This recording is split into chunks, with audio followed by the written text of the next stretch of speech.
He's an incredibly gifted person. He's very alert, very quick on the uptake, which is very important. It's wonderful. And people very often suffer of not having this quality. He has this quality in abundance, more than almost anyone I know. And that contributes to his being able to accompany very well, because there you have to be terribly quick. And of course he reads the scores very well. He knows piano repertoire extremely well, because he's a pianist himself. So he knows the way the instrument sounds, with all the passages and ornamentations and everything. One thing I actually borrowed from him when I conduct, he sometimes, when there is a difficult passage, he moves from the podium and looks at the pianist's hands. And that's very helpful too, because sometimes, even with the best ears in the world, you cannot hear very well what's happening. But if you're a pianist, if you know the material, you see the fingers, you see the hands, and you know where you are. It's only one of the elements, but sometimes it helps. He's just incredibly gifted, incredibly clever. So it's good to be with him. Pianist and conductor Vladimir Ashkenazy speaking about his friend and frequent musical collaborator, pianist, conductor, and composer Andrei Previn. The two have performed and recorded together throughout the world, duo piano music as well as the standard concerto repertory. To conclude this Music Center concert by the Los Angeles Philharmonic, they'll present the United States premiere of Andrei Previn's own piano concerto, written in 1985 on commission from Mr. Ashkenazy. The concerto was first performed with great success in London by Mr. Ashkenazy and the Royal Philharmonic, Andrei Previn's former orchestra, of which Vladimir Ashkenazy currently serves as music director. Shortly thereafter, the score was published by Chester Music. Though Andrei Previn began his musical career as a piano virtuoso and composer and arranger of film scores, he has for the past 25 years or so devoted most of his efforts to orchestral conducting. Yet in recent years, Mr. Previn has nonetheless managed to produce an impressive body of works for the concert hall, including quintets for wind and brass, a guitar concerto, a song cycle, numerous short orchestral works, and with playwright Tom Stoppard, the music drama Every Good Boy Deserves Favor. The piano concerto, which is dedicated to Heather Previn, the composer's wife, is the most extensive work for orchestra that Andrei Previn has written in many years. Not surprisingly, given his demanding conducting schedule, Mr. Previn had to clear a space of several months in 1985 to write the work we're about to hear. At the time, I had about an 8-week period where I didn't conduct, and I worked every day about 8 or 10 hours a day. So I managed it. Right now, it's impossible. I mean, I'm very far behind schedule on my cello concerto for Yo-Yo Ma, for instance. But then, in 85, I did have time. And what's funny is that in order to get away and in order to have a holiday with the family and all that, we went to Suffolk, to Aldborough, and I borrowed Ben Britten's studio, which had the, the piano and all the stuff still in it. And it was a very weird feeling to write at his desk. And then it was premiered in London in 85 by Vladimir Ashkenazy, who's playing it with us here this week. Do snippets from Peter Grimes appear in the concerto? I wish they did. Every little bit helps. John Harbison, in a program note, describes this piece as a kind of letter from a pianist to another pianist. Well, it's very, as they say, pianistic. It's also fiendishly difficult.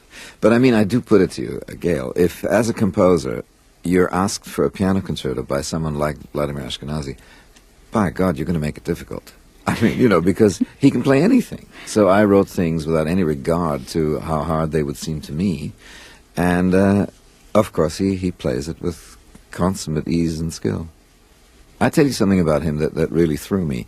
The piece is rhythmically extremely complex, especially the last two movements, and, metrically difficult. And when he first wanted to play it to me about 6 weeks before the London premiere, we met in the basement of Steinway. And I, by that time, typically enough from a composer's point of view, I'd forgotten the piece. I'd written it several months earlier, and I vaguely remembered pushing the pencil around. And he wanted me to indicate the orchestral part on a second piano. And he sat down, and I said, well, where's your music? He said, I don't need it, I've learned it. And I said, from memory, for the first rehearsal? And he said, yes. And while I was missing every cue, getting all the meters wrong and everything, he sat there without any music and played it straight through. It was deeply depressing. Andre Previn. Composer John Harbison, the Los Angeles Philharmonic's new music advisor, has written about Mr. Previn's piano concerto for Vladimir Ashkenazy. Previn's triple career as composer, pianist, and conductor comes naturally together in this piece. The piano part has a combination of canny virtuosity and melodic generosity. The orchestra part presumes a conductor comfortable with changing meters and quickly shifting instrumental colors.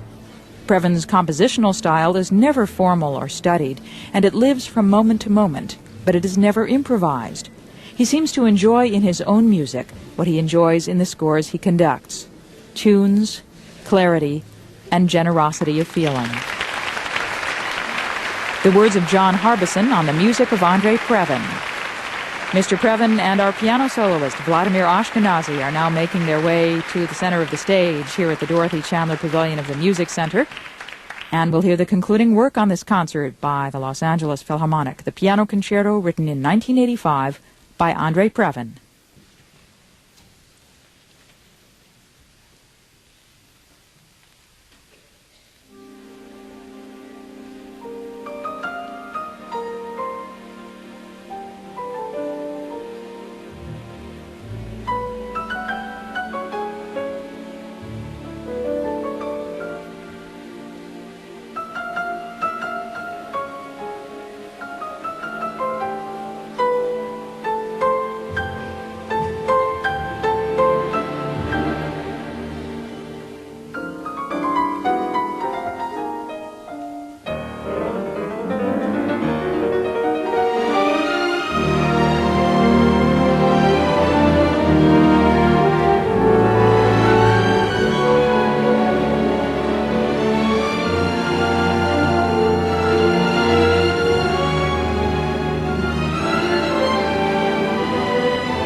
That was the United States premiere of the Concerto for Piano and Orchestra, written in 1985 by Andrei Previn. The soloist was the artist that commissioned the score and gave the world premiere in London, Vladimir Ashkenazy. The composer, Andrei Previn, led the Los Angeles Philharmonic.